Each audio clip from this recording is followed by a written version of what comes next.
Let us begin with the first session. Our first session, entitled Humanitarian Assistance, Malaysia and Bangladesh Initiatives.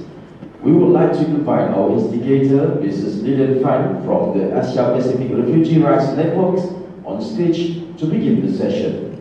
Ladies and gentlemen, let us give a huge round of applause to Mrs. Lilianne Fan.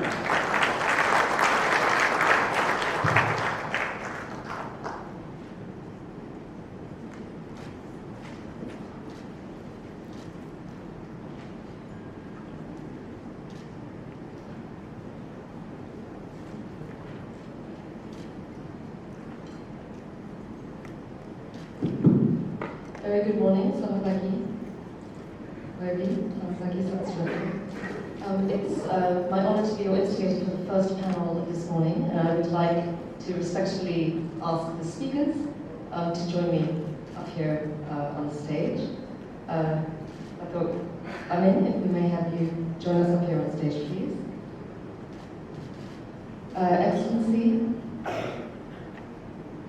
Excellency Dr. Haniff, and Excellency Ambassador of Bangladesh. It's my friend, the dear Bangladesh. Hello, sir. Thank you.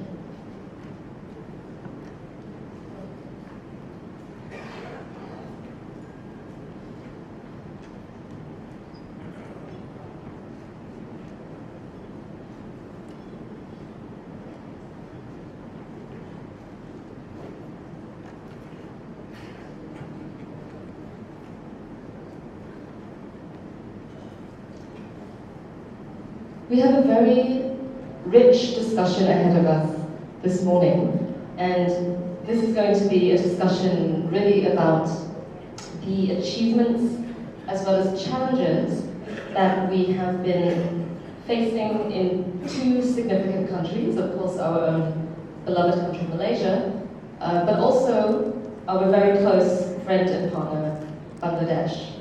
And I think there's a lot of very interesting discussion that will be had here this morning. First and foremost, because the region, of course, is going through significant challenges from a disaster vulnerability point of view, which is also happening globally, as we can see, with increased crisis and risk across the world. But also because our countries, these two countries, are also at various stages of development. So our evolution, in fact, of the way we respond to crisis is changing, and new partnerships are being found, even in the midst of unprecedented crisis, whether it's climate change, environmental disasters, natural disasters, or man-made disasters and refugee crisis. So I'm going to quickly introduce our speakers, and then I'm going to give 15 minutes each to our speakers to present. And then we're going to have an open question and answer session. And I do hope that we can have frank and critical discussions, because these issues are really of such urgency. So I'd like to first introduce Dr. Haniff in Zainal Abidin, who has had actually already, even though he's still very young, but already a long, illustrious career in many ministries, including Ministry of Education, the Ministry of Home Affairs, and of course now in the Ministry of Defense. Dr. Haniff graduated from Lille, France, with a PhD in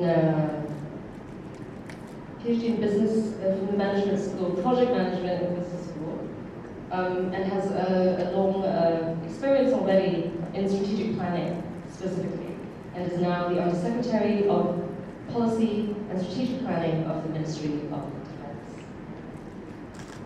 It's then my honor to introduce Lieutenant General Dr. Amin, who I'm very honored to have had the privilege of accompanying also to visit the field hospital in Cox's Bazar a few months ago with our Deputy Defence Minister. Dato Amin has also had an illustrious career so far and is really our chief expert in Malaysian government on military medicine and health. He has studied in Singapore with a Master's of Medicine, and he really has a mission to conserve the vital strength of the Malaysian armed forces through the maintenance of health, prevention of disease, and care of the sick and wounded. Dato Amin's vision is to ensure also effective coordination amongst all stakeholders, and is responsible for the management and deployment of our field health care, including the hospital, the field hospital in Cox's Bazar, which we're all very proud of.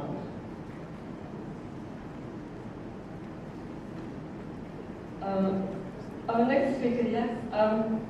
I actually have the bio of our ambassador to Bangladesh, but we are having here the representative, the DA of the Embassy of Bangladesh. I actually don't have your bio here, so I'm very sorry, but we also had the privilege of traveling together to Bangladesh together with the Deputy Defence Minister. Perhaps you could also say a few words to introduce yourself a little bit more before your presentation. Yes, maybe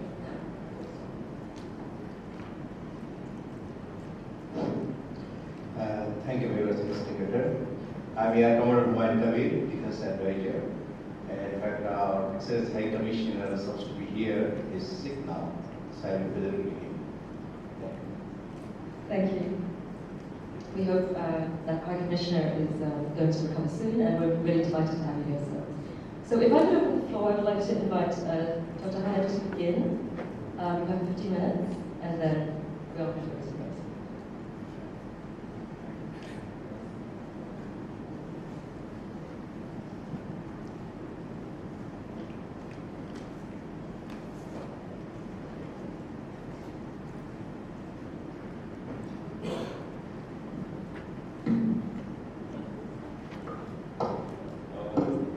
Thank you very much, Ms.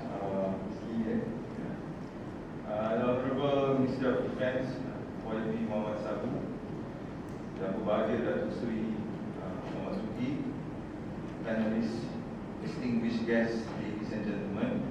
Assalamualaikum warahmatullahi wabarakatuh, and a very good morning. First and foremost, on behalf of the Ministry of Defence, allow me to thank us for co-organizing the conference with MiDAS and for the excellent arrangements made for the event. I would also like to thank the host for providing MINDAS the opportunity to share our experiences in developing ASEAN military group on humanitarian assistance disaster relief in Nigeria. My topic will be a bit different. I will be talking about HADR, AMLG on HADR. However, I believe that it's quite relevant towards the Malaysia-Bangladesh initiative, but this is much towards ASEAN.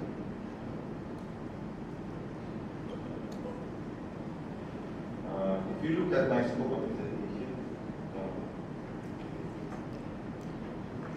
I would like to address 4 topics of presentation, briefly enlightening audience about the first will be the beginning and initiating AMRG on HADR, the journey of developing AMRG on HADR, and third I will talk about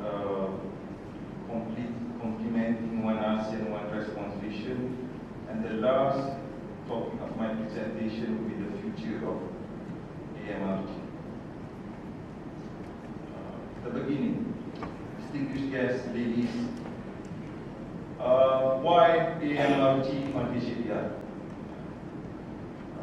A simple question yet address the dire needs to respond to regional disaster. Why be Muhammad Sabu stress on the needs, the important to actually have a military group in providing humanitarian assistance and disaster. If you see today, we bear witness the increase of frequency of disasters, even in ASEAN. In ASEAN region alone, from 2000 to 2012, 100 million people have been adversely affected by the disaster, resulting to 4.4 billion United States dollars across the state. Explicitly, 203 incidents were reported in 2017 as compared to 424 in 2018. There is an increase of the disasters happening throughout the nation in ASEAN. These incidents discusses the growing needs to enhance our regional cooperation in managing and responding disasters as one. In the context of the 25th ASEAN Committee for Disaster Management, ACDM, it has agreed to enhance ASEAN's visibility in humanitarian response for formulating guidelines on carrying both national and ASEAN flags, all over to underscore ASEAN together as one. If you look at the slide, I've already talked about the increased frequency of the disasters, ASEAN's response, and if you look at the beginning, how it began, AMRG. AMRG on Asia was adopted under the ASEAN Defense Ministerial Meeting architecture and implemented together with dialogue partners under the purview of ADMM plus EWG. I hope everyone understands what is EWG, what is ADMM. Basically, these are some of the terms that are used in ASEAN. Initially, the idea of developing AMRG was mooted during the first ADMM retreat in 2004 in Myanmar, which led to the adoption of the concept paper during the 9th ADMM 2005 in Kuala Lumpur. The progress continued with development of the terms. So the first thing that we did was developing the TORs for the AMRG. Then the AMRG is created. The purpose to first prepare ASEAN military team for quick deployment. This is very important where we need the stress on the quick deployment when disasters happens and humanitarian assistance. Second, to coordinate militaries ASEAN working under a single ASEAN banner at the multilateral level, taking account existing regional response mechanism created by ASEAN. If you look at the purpose, I've already covered why, how it began, and the purpose of the MRG. If you look at the next slide, we talk about this is basically the overview of the purpose of MRG.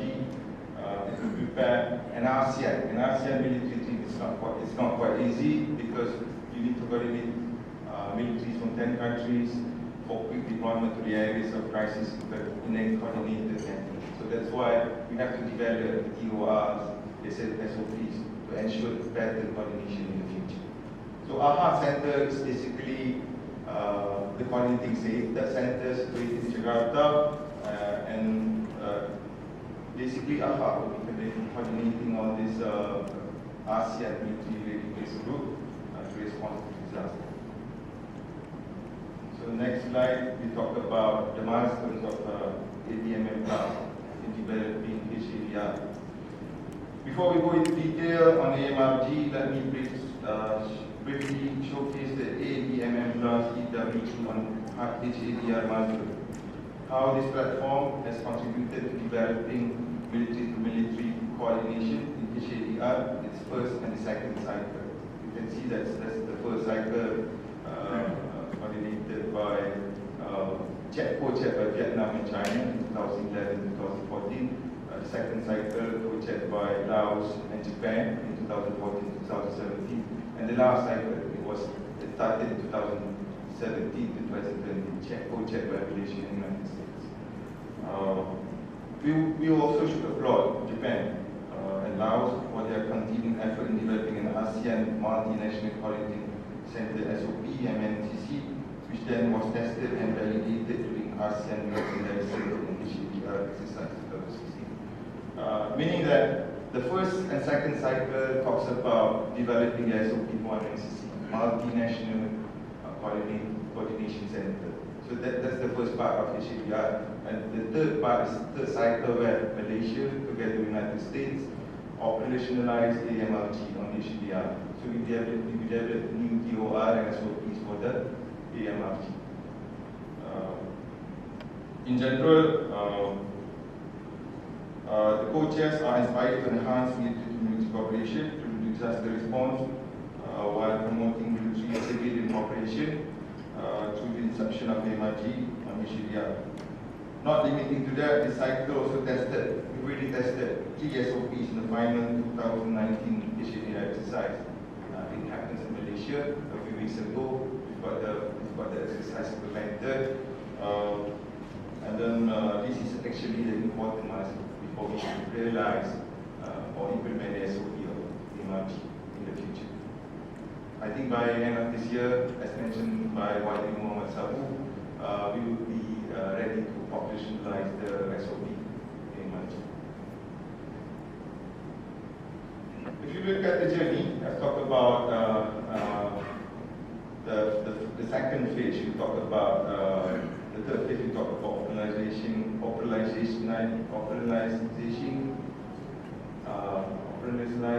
AMRG on HDR. Basically, we've got a 3-year timeline.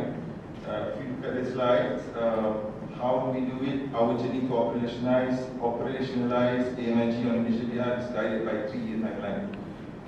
So the first year, we conducted a few EWGs in Malaysia, Hawaii and Malaysia. That was the first part, 2017. And later in 2018, we conducted a 12 EWG meeting in Hawaii, Malaysia, and the 13th EWG was conducted in Malaysia. These are basically the processes developing the SOPs. In 2019, we conducted the 14th EWG in March. In last March 2019, we've conducted a few meetings, and now basically the coming 15th EWG will be conducted in Malaysia on 30th September for October 2019. These are basically the milestones of developing the AMRG. If you look at this slide, basically this slide talks about the process of how we operationalize AMRG on HDR. The first step, basically, when disaster happens, so affected states would request for assistance from AHA Center, and then AHA then talk to all the military representatives from all the Asian countries, and then they would require for assistance from AMS. These are basically ASEAN member states, and then these ASEAN member states, which is the fourth step, would actually reply to that request for assistance, and at the end of the day, they would send the assistance to MNCC, Multinational Coordination Center, and lastly, they would send them to the affected area. So these are basically the processes of AMRG on GPR. If you look at this slide, it talks about through our journey and many of the activities involved, we have successfully developed 2 very important guidelines. The first is the DOR for military representative, and the second is the SOP of AMRG. I believe I do not have to read all the slides. Basically, this is the core DOR of AMRG. So to facilitate civil military coordination and information dispersal. The next slide talks about the SOP. So the SOP of AMRG on HDR provides the guiding principles, standard procedures, and concepts of operations of AMRG. This SOP consists of 9 chapters. It's not that thick. There's a few pages. Talks about all these things about how the coordination mechanism of AMRG from the armed centers to the EACC, and then and how do we actually, so there are 3 steps, 3 levels where we talk about the strategic level, we talk about the operational level, and the technical level. So these are basically main segments of the SOP. To accomplish what we have so far, numerous EWGs and MRG meetings and planning conference will help, including the tabletop exercise in 2018, and followed by many processes of reviewing to prepare the SOP for its final test in the form of staff and communication exercise, which was conducted in 30 July to 1st August 2009 Kuala Lumpur, with the participation of 150 delegations from 18 countries. So 18 countries came to participate in the process of developing the SOPs. So my next slide, these are basically some of the pictures, the activities conducted in Malaysia. So all the groups over here, the left picture is actually a picture from United States where we conducted the EWG meeting, and these are some of the pictures in Malaysia, near MiDAS, where we conducted the exercises. And ladies and gentlemen, this is one of the most important slides. We talk about critical success factor of the success of this AMRG in the future. Realizing our objective to operationalize AMRG on HADR by 2020 will not be a success without 3 key factors. I've put down 3 factors. The first factor is guidance and contribution from our dedicated partner and co-chair, which is the United States and its relevant agencies.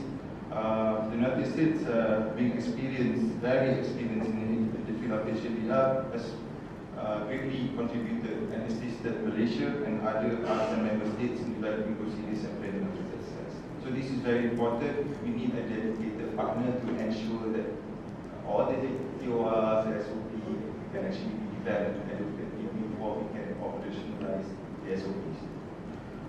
The second point is the commitment showed by AMS in the span of engagement with MIF.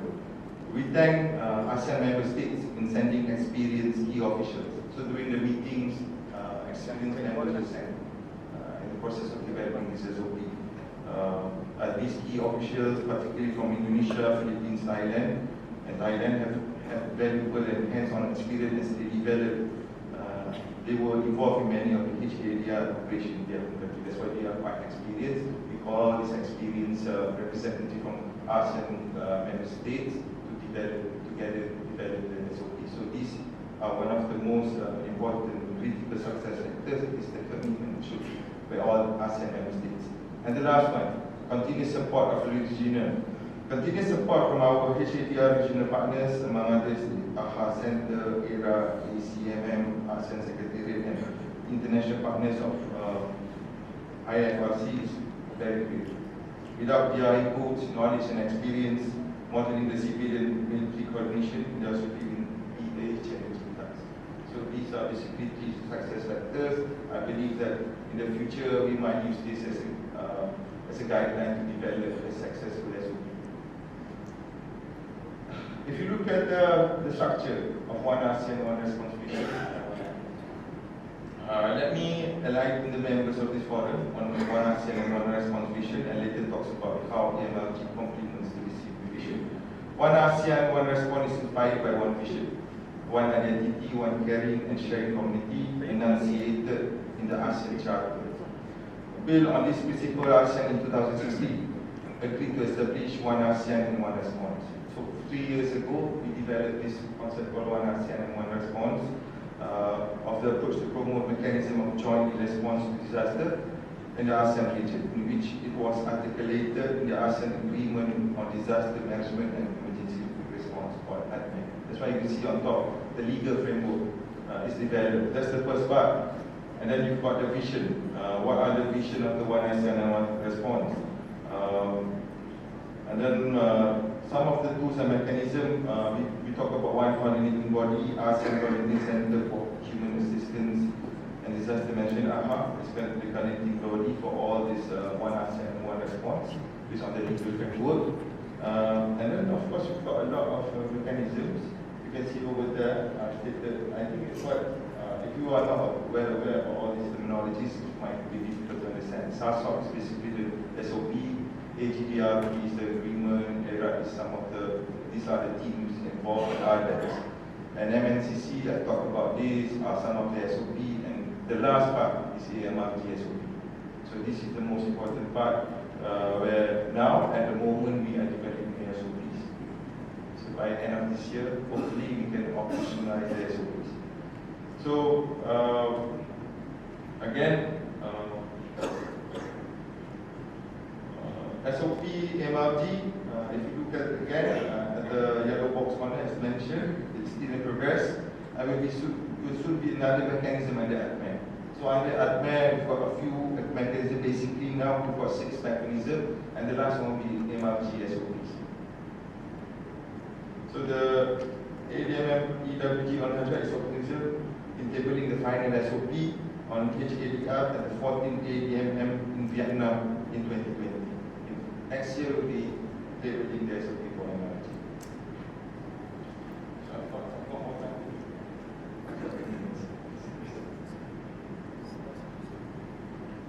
So talking about AMRG on complementing the One ASEAN, One Response, I put 4 points. The first point, in the past, military in the region are typically deployed to the areas of disaster as individual branches. That was segmented. That's why now we developed the MRG to coordinate all the ASEAN countries to have together the affected areas. So which we believe that last time we created redundancy in relief delivery and working in silos. This is basically costly as during the disaster coordination is difficult due to the chaotic nature of the responding to disasters.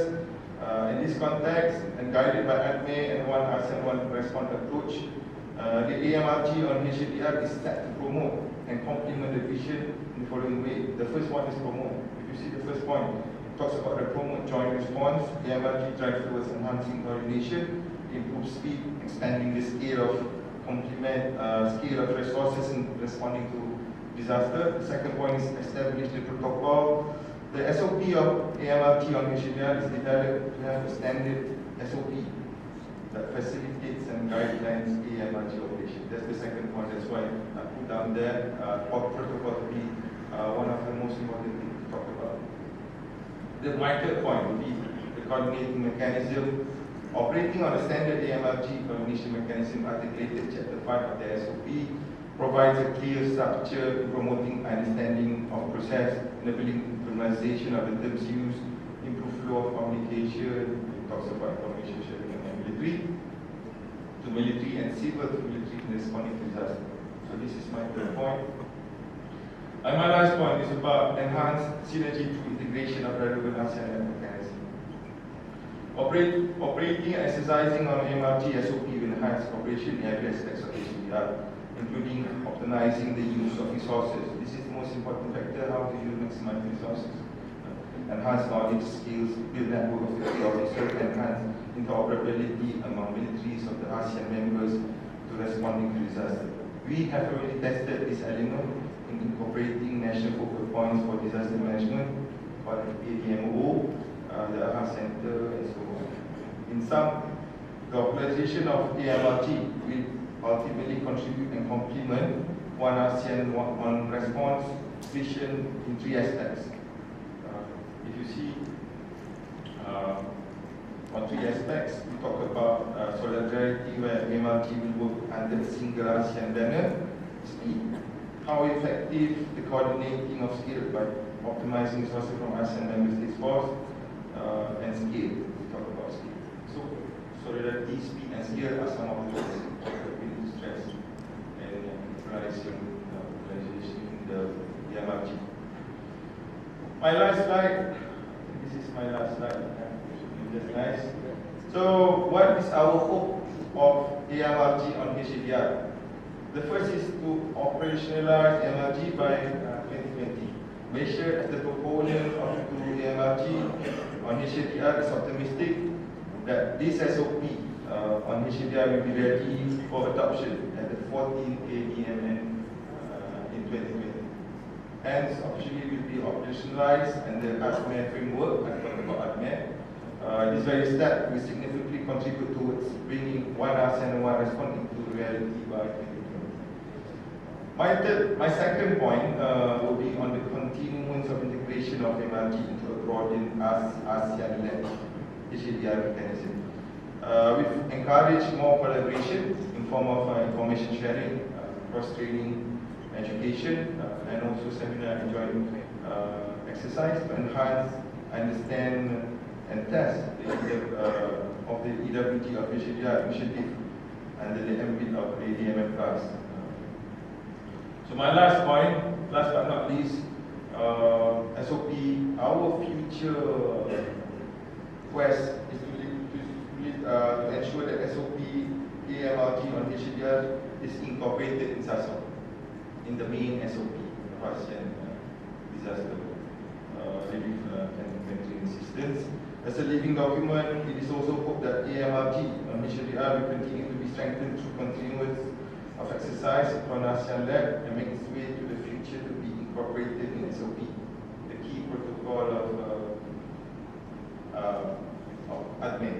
Likewise, we hope that MNCC, there's another SOP called MNCC, will also be incorporated in SASO. So we hope that all these SOPs will be integrated into one, much more coordinated.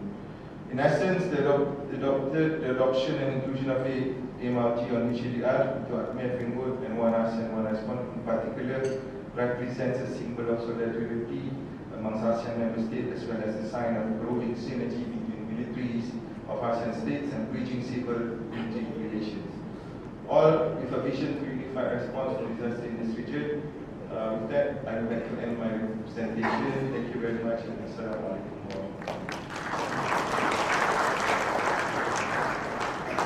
Thank you so much for that detailed, rich presentation, Dr. Haniff. I would now like to invite Lieutenant General Dato Dr. Amin.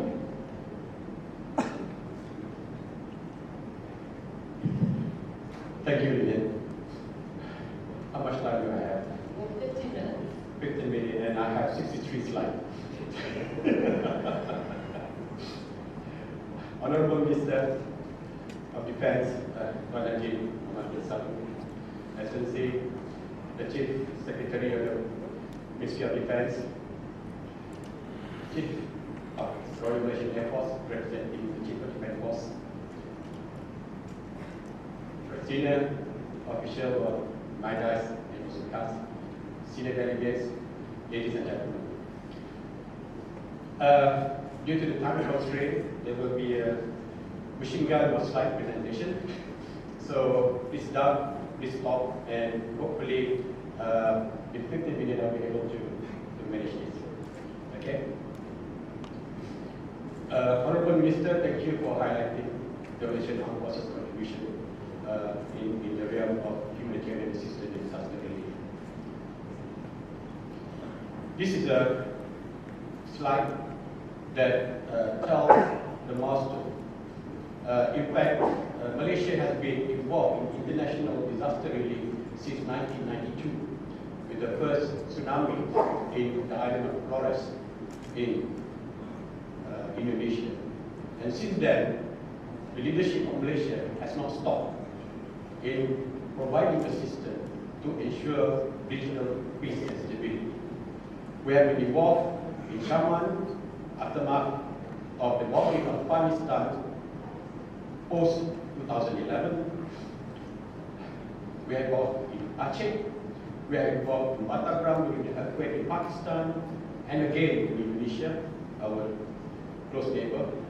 In Myanmar, we have been involved with the ASEAN initiative in 2008 and in Padang. The most recent will be in the Philippines during the Typhoon and also recently in Bangladesh. The Malaysian Armed Forces Health Service have this capability of deployment. We can provide emergency health service delivery. We can be involved in capacity building in health, empowering the community, and can be holistic and comprehensive in approach, not only during the emergency phase, but we also assist during the rehabilitation phase. That's some of the projects that we have done in Afghanistan. These are some of the capabilities. We are deployable. Thank you to the Chief of Air Force. we provide mobile primary care team. We provide forward surgical team with capabilities to conduct field surgery.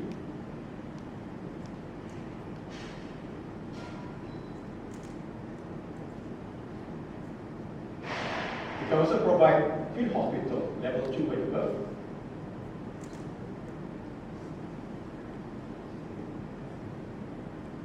And this is a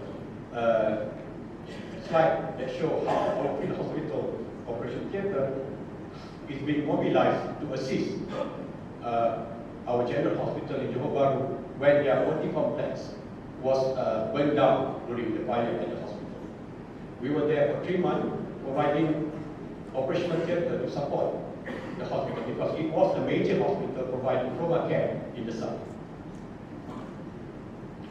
And we also have unique capabilities in providing decontamination capabilities in case of chemical disaster. 2 days ago, this is what happened. Let us not forget that in 25th August 2017, there was a humanitarian crisis in the province of Rakhine that resulted in the exodus of refugees to Bangladesh. About 700,000 displaced Myanmar nationals have crossed the Teknaf River into Bangladesh to seek refuge from the claimed genocide that has happened in the Rakhine. All in total, there are about 1.2 million Rohingyas residing in that small areas, in the areas of Kutupalong and also Teknaf.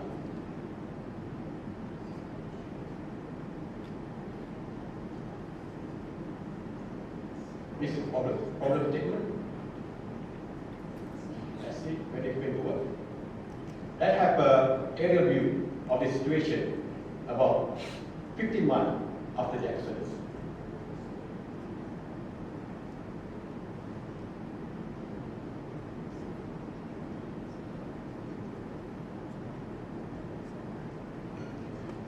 As you can see, this is already after 15 months, and people are still staying in squalid condition in tarpaulin tents, 10 to 15 members of a family living in one room. So you can just imagine how life would be. How will be the future for them? And this is an area that is very prone to disaster itself. Especially Bangladesh is a country that is known for cyclone and monsoon rain. Next. This is the problem. Lack of basic hygiene, sanitation, and tertiary healthcare support. So, you must remember that something that I need to emphasize. The sending of the Malaysian armed forces is not a military decision. It is the government of Malaysia decision. And the government of Malaysia decision is to send a team to assist Bangladesh in receiving and providing care for the exodus of Rohingyas from Myanmar. This is our governing principle, how we place it. It must be suitable, it must be distinguishable because it represents the Malaysian government. It must be sustainable, flexible enough to be integrated into the whole humanitarian response, and it must be acceptable not only to the host country but also to the populace and also the Rohingyas. So we decided to send a main referral hospital at level 3 and above. We started out very early. This is a multinational response, and during the dry run, I have the assistant of Air Commodore Kumayu to come down to our hospital and look for himself what are the facilities that we are bringing to Bangladesh. And this is very important because they are going to host us. We engage with the Bangladesh government very, very early. We move the team by commercial flight And Alhamdulillah, with the assistance of the host nation, we were received well and assisted for our redeployment from the point of disembarkation to the point of operation. We also thank the Bangladesh government to make sure all the necessary paperwork is flawless and seamless and as fast as possible.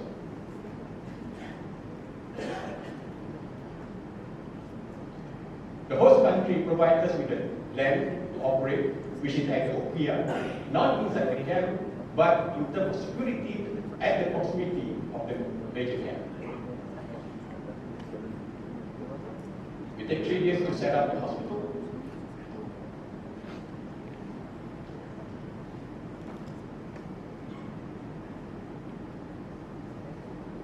And this is the constructed hospital that we have. It's not a modern hospital, but it has the facilities that can be provided by a modern hospital. This is the female ward, which can accommodate about 20 to 25 patients. The male ward, the pediatric ward, the labor room aided by an obstetrician, the neonatal care aided by a pediatrician, ICU aided by an anesthetist,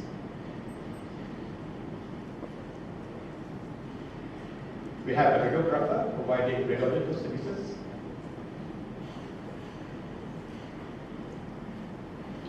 we have a laboratory provided by a lab technician who also provide blood supply. We run an emergency department headed by an emergency specialist. And we have 2 operating theatres.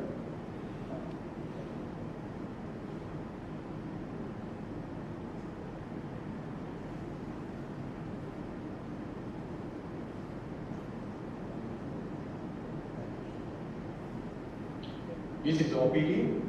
And during a normal day, it will run up to 300 to 400 patients a day.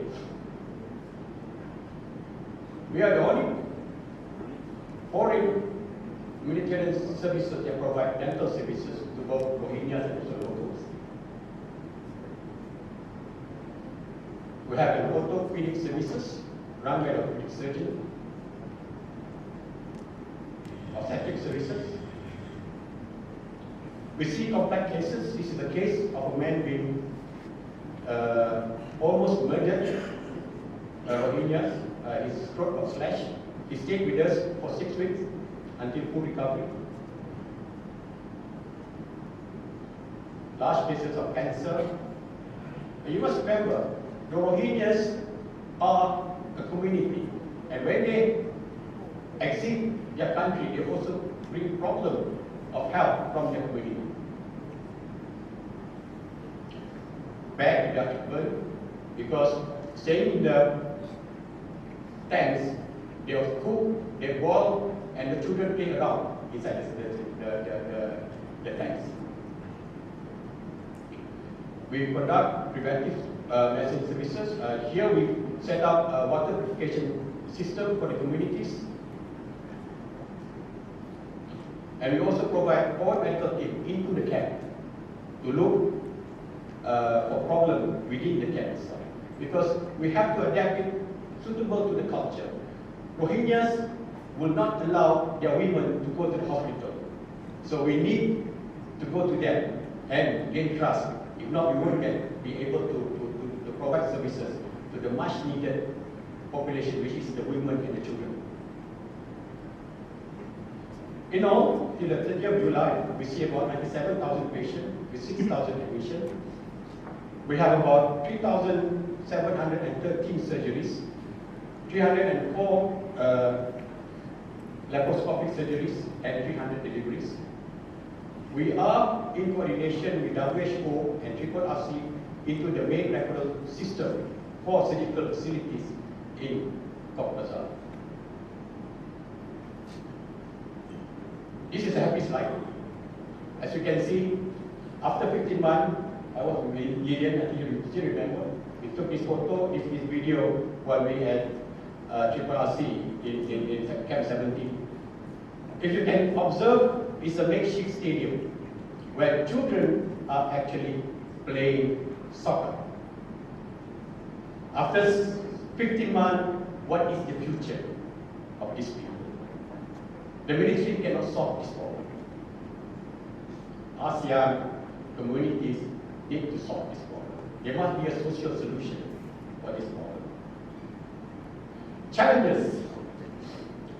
It is multinational and multi-agencies. Alhamdulillah, the relationship between Malaysia and Bangladesh has gone very long. But not many people remember that Malaysia, especially the Malaysian Armed Forces Health Service, used to get doctors from Bangladesh Army to serve with us. And now we are back in Bangladesh, providing doctors and specialists in Bangladesh to assist them in providing care for the Rohingyas. It is multi-agencies. You have a lot of people there. There are IOs, there are NGOs, there are local humanitarian actors. And Bangladesh is a country whereby disaster relief has been brought down right to the community level. And I must commend the Bangladesh government for having this approach. Being a country that has been hit by disaster every year, this has ensured the ability for sustainability and also resilience in the community level. Trust and confidence. How do we deal with the Bangladesh government? How do we deal with the Bangladesh army?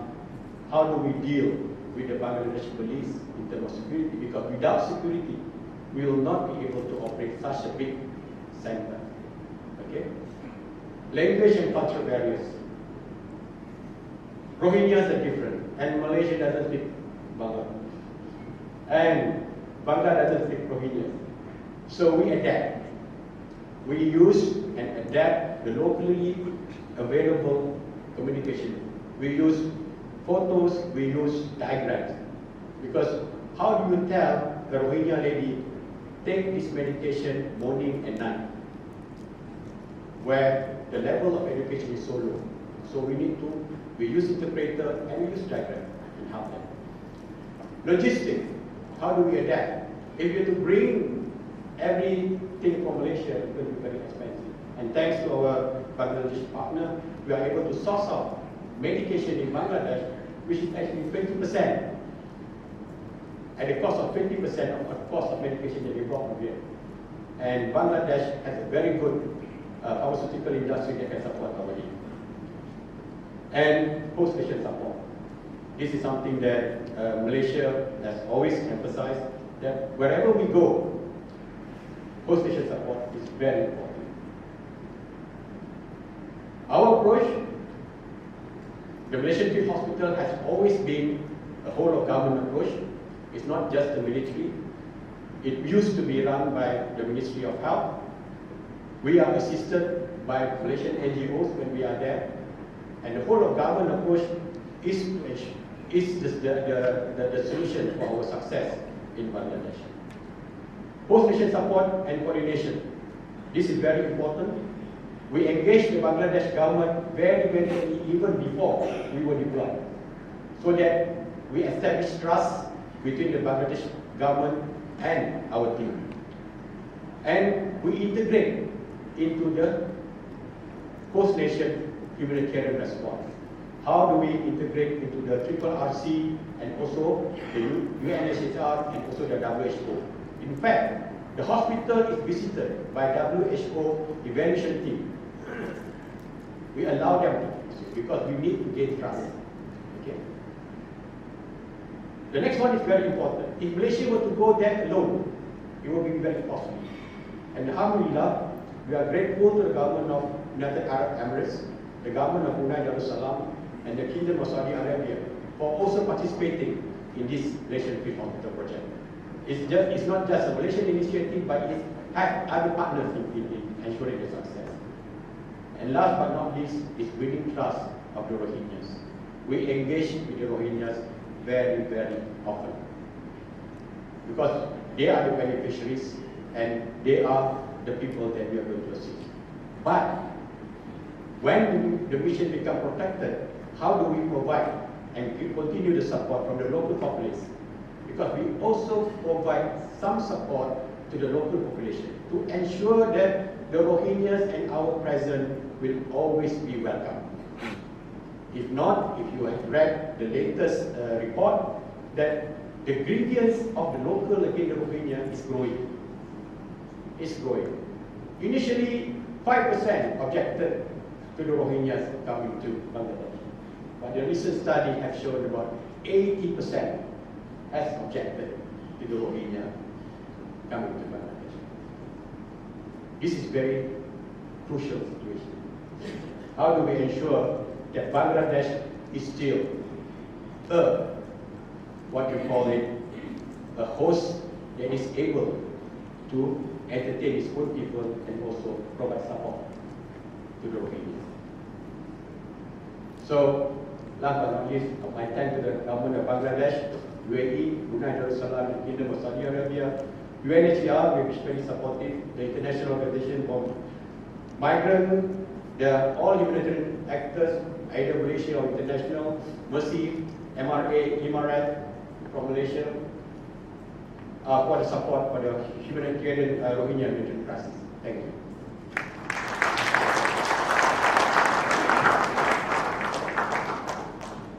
Thank you so much, Dato Amin. That was an excellent presentation, and it's really good to see details and have that overview of the achievements of the hospital as well as the challenges. Unfortunately, Dr. Haniff has to leave us. So because Dr. Haniff has another meeting, so he will be leaving. So any questions later after our last presentation by Dr. Humayun, we can direct them to Dato Amin as well. It's now my honor to invite DA Humayun from the High Commission of Bangladesh. Please, sir.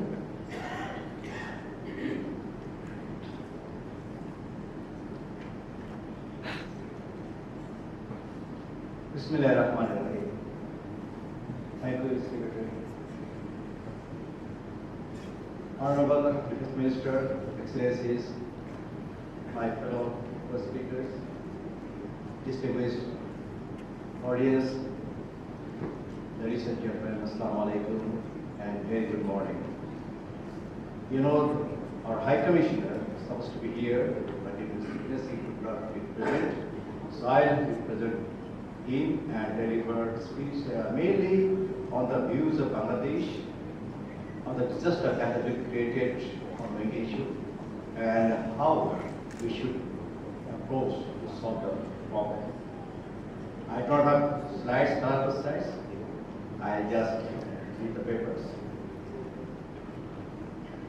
Currently, the world is witnessing one of the biggest humanitarian disasters of recent time, as more than 1.1 million Rohingyas were forced to take shelter in Bangladesh, being persecuted from Myanmar.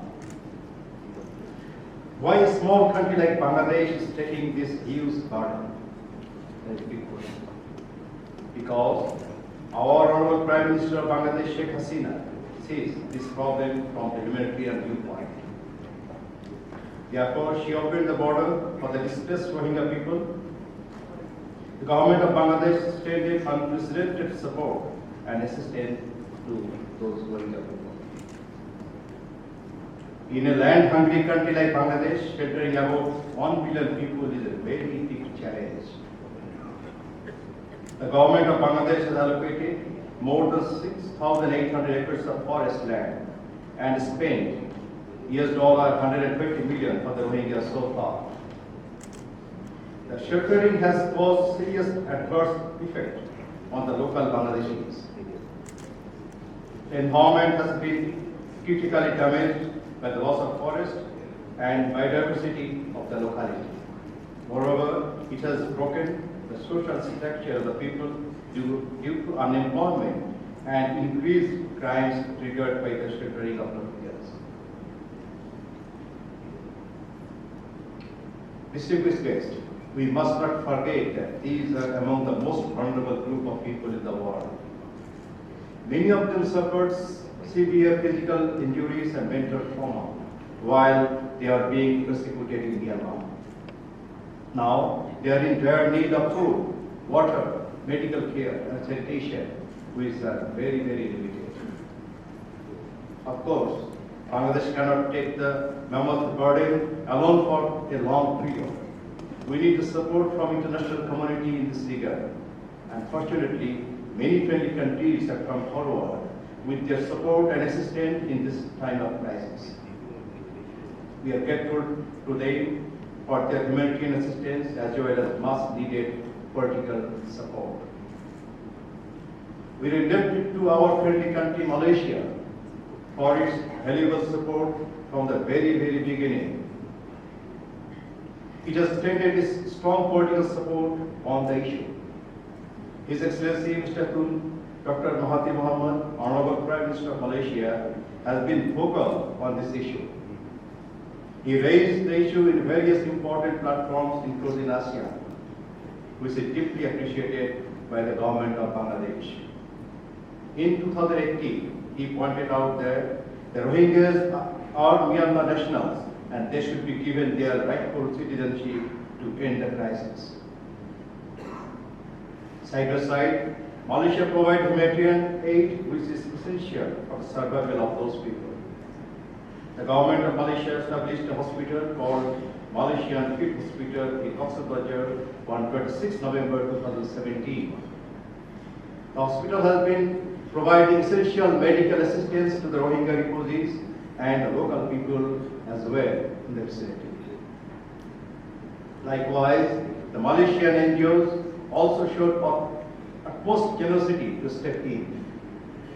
For example, Mercy Malaysia has been providing primary health care services, water and sanitation services through its primary health clinic since 2017.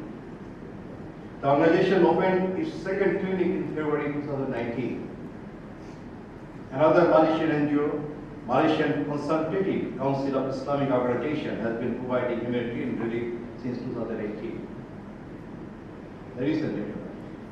It is estimated that $921 million will be required for the Rohingyas in 2019, that is this year.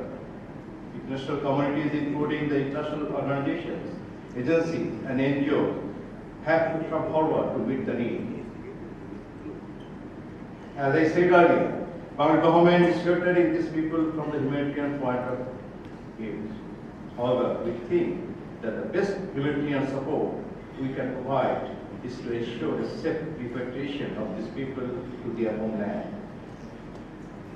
Because these distressed people cannot dream of a quality life residing in a shoddy camps. Ensuring this freedom in their homeland is a must for a dignified life for these people. Bangladesh sincerely expects that the Rohingyas will return to their country of residence in a time-bound manner. Despite not being a party to the 1951 Refugee Convention, Bangladesh is fully respectful to the international rules and norms. Therefore, Bangladesh wants to ensure safe, voluntary, and dignified return of these people. To this end, the governments of Bangladesh and Myanmar signed an agreement in November 2017.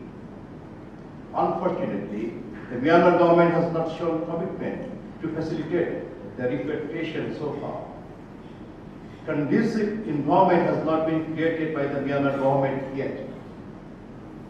As a result, Rohingya people are unwilling to return to Myanmar. In a second attempt to repatriation on just last week, 22nd August 2019, the Rohingya people again refuse to return. They want to go back to their original villages and want to move freely there. Political will of the Myanmar government is utmost important for the resolution of this long-standing crisis. The crisis is likely to be protracted unless the Myanmar government creates conducive environment for the repatriation. We need to work together in a concerted way to find a solution. We urge all nations to come forward to put pressure on Myanmar government so that they take every necessary measure in this regard. In this situation, we hope for a timely, effective and durable solution of the crisis with the support of international community. I once again thank the organizer for taking the issue of bringing us humanitarian assistance in the border and sequence. Thank you all.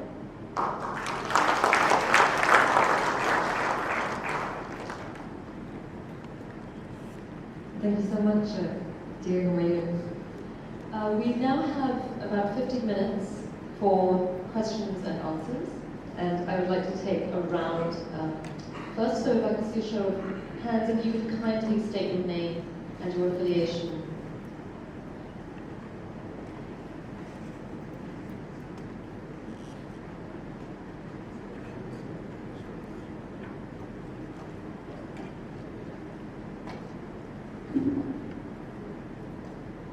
So if you can see a show of hands for the questions, we'll take several questions together, and we'll have several rounds.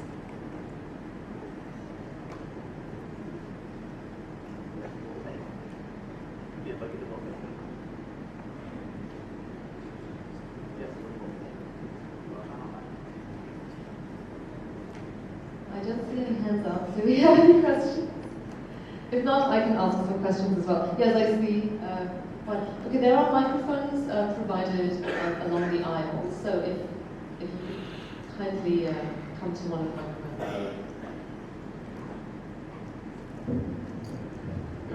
Good morning, distinguished speakers. My name is Wong Hon Wai. I'm the Member of Parliament from Bukit Bendera. So thank you for inviting me to attend the conference. And I heard just now about the AMR, ASEAN Military Regional Group. So this is going to be operationalized in the year 2020. I think it's quite a very good setup. My question is, there is a SOP for the military setup to deploy to disaster area within ASEAN and beyond. My question is, how about NGOs, non-military NGOs? Do we have the protocol? Do we have SOP? Do we have communication channels so that the deployment of the NGOs and also government bodies, which is not not categorized within the military, do we have? Are we looking towards that? Do we have a SOP, etc.? So this is my question. Thank you. Thank you, everyone. Do we have any other questions? Maybe we'll take several together.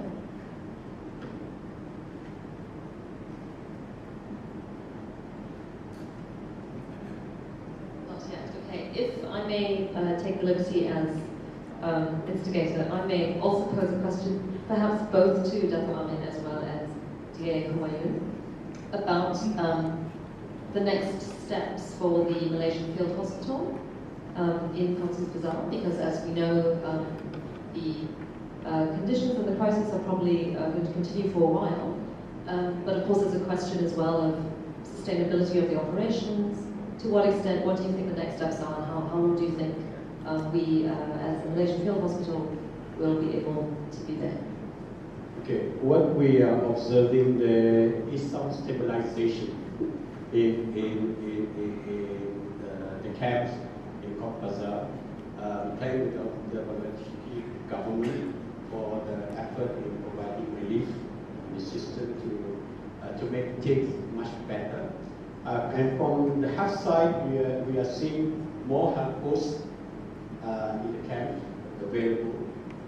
But we need to see whether, because if this situation is protected, because we are not seeing any solution from the other side yet. So we must look into education and social development, of which is going to be very challenging, because that will signal that the Rohingyas will be in Bangladesh for longer periods. And as for the Malaysian Hospital, once the situation is stabilized on the health side, I think we may transform our operation into other forms, not providing the free hospital support, because WHO and UNHCR is working on building local capacity to address emergency needs for Rohingyas. But we may transform into health education to increase capacity building. Thank you so much. Please, dear. May I add something? You know that Bangladesh is having 160 million people. So providing food for additional 1 million people is not that problem for us. As our Prime Minister said, we can always feed additional 1.1 million people for continuously, no problem. But think about healthcare of this 1.1 million people. And you have seen the video, how they're staying. It's not at all possible for our part. And during the last Deputy Minister visit to Bangladesh, things have been discussed elaborately. We need support. In fact, we are, I don't know when is going to solve the problem. We are planning to shift a portion of the Rohingyas to another area.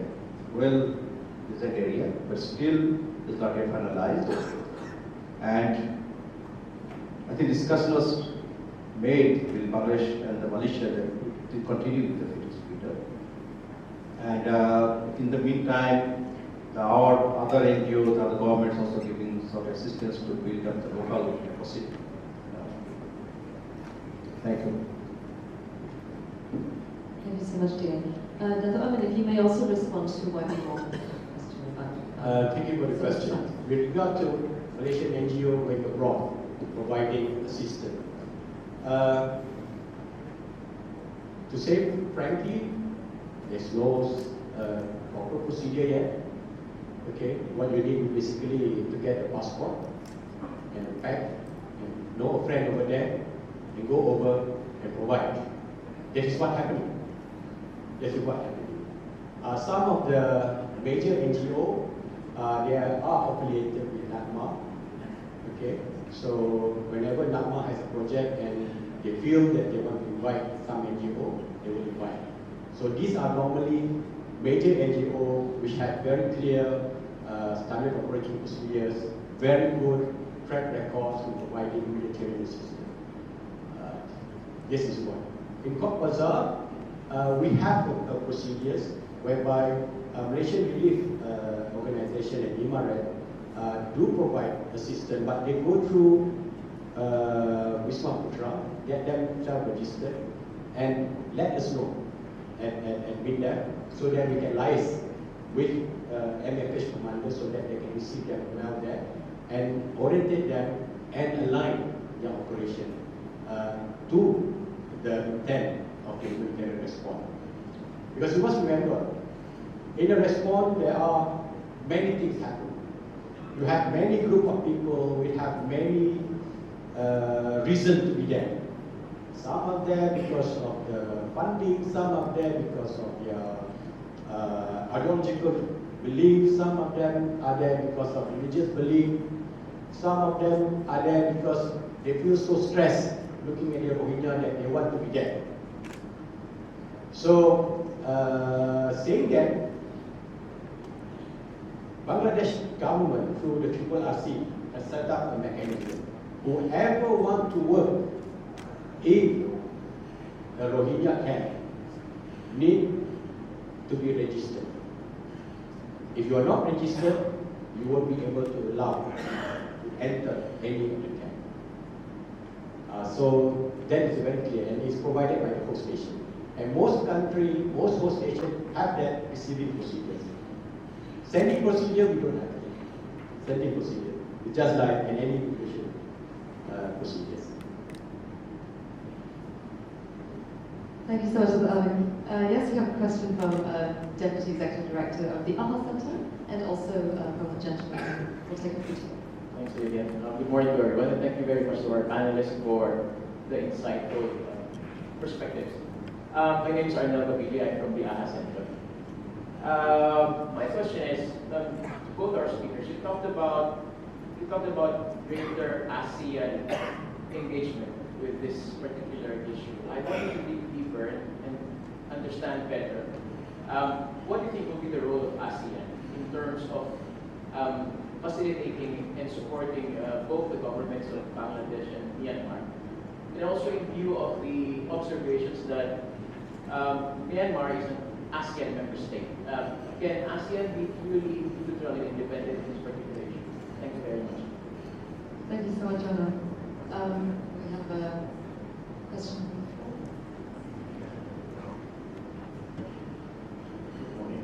Good morning, Dato Amin. Good to see you again. Dato Amin and me go back since 1995 working on peacekeeping. Captain Martin from Center for Maritime Security and Diplomacy, Maritime Institute of Malaysia. Dato, I want to extend the envelope of this HADR going back to the Malaysian experience since 1960, being involved in peacekeeping operations with the UN, and also involved in NATO in I4S4 and also ISAF in Bamiyan in Afghanistan. Looking at this area of collaboration, we had a field hospital in Morocco, and we also served field hospital in Afghanistan. So now we see that we are full-fledged in Bangladesh. A lot of experience from Morocco and Afghanistan has come to play here. Would you say that it's time for peacekeepers, the contingent, beyond peacekeeping operations, should also be ready for HADR events in the mission area? That's my first question.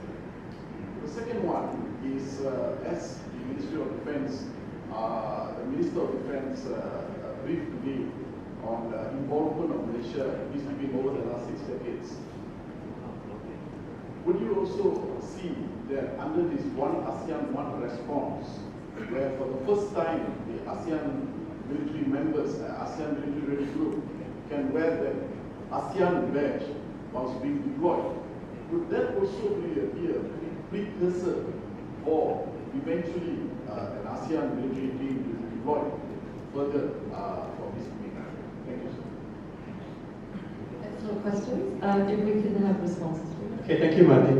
Yeah, thank you for reminding me about Malaysian contribution as peacekeeper. And true enough, Malaysia has benefited from involvement in UN operation. It has opened up our scope and professionalism, and it has obviously improved and better our international engagement. With regard to peacekeeper providing HADR, I think that context is very clear. Peacekeepers are part of the occupying force, okay, and it's the duty of the occupying force to provide assistance. What we don't want is a repeat of what happened in Rwanda. Okay, you working in UN, this is a nightmare for you, whatever in Rwanda. But does the peacekeeper is given the mandate to provide that? Okay, because I'm involved in peacekeeping. We provide what we call it civil military activities to local populace. Whenever we are around, we do it in Namibia, we do it in Bosnia, we do it currently in Lebanon. Okay, and when we were deployed in ISAF in Bamiyan, the sole reason for Malaysia to be there is the view that Malaysia, being a Muslim country, will be acceptable. Working with the QIs, providing direct humanitarian or health support to the populace. And alhamdulillah, we are acceptable. We are acceptable, and the opportunity is there for peacekeepers. The second thing is regarding an ASEAN humanitarian working group on disaster relief. the Pacific countries like PEGO, they are very active in this. An organization is very successful, working in the country of the Caribbean, the Pacific Island on disaster. It may come to that, but until then, ASEAN need to settle ASEAN issues. I think people from AHA Center, they keep on telling us, when are you going to commit on the military data ship in the Sasol? Okay, we have to settle it. We have to settle it. That's why we have many initiatives, looking for opportunity where we can migrate from the old legacy of not trusting to the future concept of what ASEAN wants us for. It's a journey. It's a journey. And it's a mechanism where this region can be resilient. I think as far as sustaining disaster, we are capable. But are we able to be resilient? Can we grow stronger after each disaster that we face? That is the objective of ASEAN. So that we can not only grow for our investment, but we can grow bigger after the development. And that's my view on that. Okay? And I did not get the question on the... Yes, Mr. Arnyal was asking very good questions actually about the role of ASEAN in resolving this crisis. What should be the role of ASEAN, and also can ASEAN actually be neutral given that Myanmar is a member state of ASEAN? Mr. Anand, thank you very much for raising a good question, in fact, very challenging question. What should be the role of ASEAN to solve the problem? We believe that ASEAN is a very strong organization in this region, very strong organization, and all ASEAN countries have good relation, respect each other, understand. And being a member of ASEAN, the Myanmar is not should isolated. But one of the objectives of ASEAN is the common prosperity, peace and stability of this region, and part of the world. If you think of the Rohingya issue, the crisis, you may apparently think this is a problem of Myanmar or Bangladesh. Now, but if you think the broad perspective, you will understand is problem not only these two countries, the problem of this region, the ASEAN, as well as also the world peace and stability. The Rohingyas are now sheltered, they are giving the basic food and basic health care to limited scale. Education, still you can expect to give education for them. And 70% of the Rohingyas taking shelter in Bangladesh are women and the children. I think our Instigator is very much aware of this one.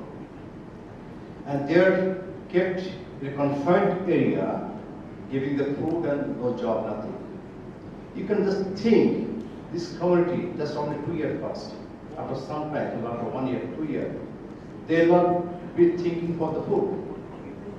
They will not be thinking for their health care. They think much expectation, that they will think more than that one. And they can go beyond the expectation that they security, the drug trafficking, arms trafficking, women trafficking, what is already started, limited scale, and it's go beyond. So, if you think of broad perspective, the ASEAN take a strong role thinking for their own peace and stability and prosperity to give some pressure, create some pressure to Myanmar government, because as Dr. Mahathir said, they are citizens. Just take back to their country. I think Myanmar has enough land, enough opportunity to give them shelters and provide them jobs and everything. So that is the main expectation. Not only that, last time I visited with Deputy Minister, the local community, the Rohingya community, They have a great expectation from the ASEAN countries. Dato will have to say, I think once they are doing interaction session with the community leaders, they are expecting great hope on ASEAN countries. They'll do something to Myanmar so that they can go back to their own land and take their own people, education, jobs, everything. Thank you very much. I think you'll understand. Thank you so much, dear. Were you, Dato Amin? Unfortunately, that's all the time we have for this question and answer session. If you would all join me, please, to give a round of applause to our distinguished speakers.